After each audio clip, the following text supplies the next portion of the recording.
Do do do do do.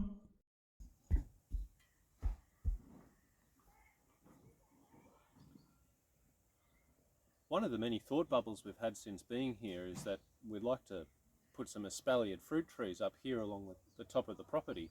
And I'm very happy to say that work is underway. Espaliering is this method of growing fruit trees, or any tree really, but fruit trees predominantly. You can train them so that they grow flat rather than upwards and outwards. And it's really handy in small spaces, so lots of small gardens will grow trees flat along walls. And orchards make good use of espaliering as well, because they can grow trees in rows, and it makes efficient use of the space.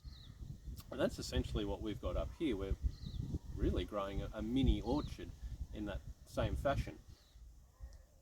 I should stress that this is not a DIY video, because that would be like the blind leading the blind, but I can talk you through sort of the process that we've gone through here. I went and bought these a whole heap of 2.4 metre timber posts, and I've just I measured out the space first and used some string lines to mark where I wanted to put them and where our rows would go, and then it was just a matter of digging them into the ground. Now some people choose to concrete them in.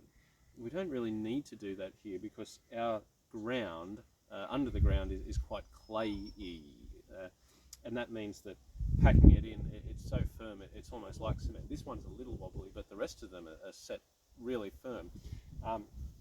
We dug these in about 50-60 centimetres, depending on what sort of soil. When it was really clay, I didn't have to dig it in as far, but we wanted them about the same height.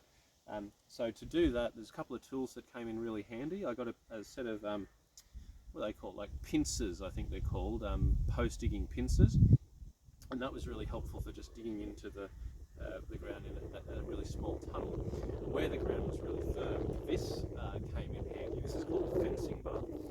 It is distinct from other similar looking bars like crowbars in that it's got the chisel at one end, but at the other end it's got this flat round section, which is for pounding and packing it back in again afterwards, which is what I'm just finishing off here.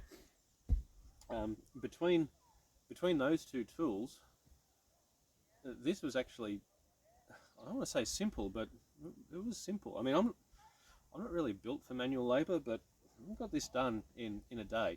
So that's the first step. I mean, there's a few things still to go. Obviously we need some fruit trees, they're coming, they're on order, but there's some wires that we've got to put in, and I'm sure I'll run you through that in the future. But first things first, and this is an exciting first step. Do do do do do.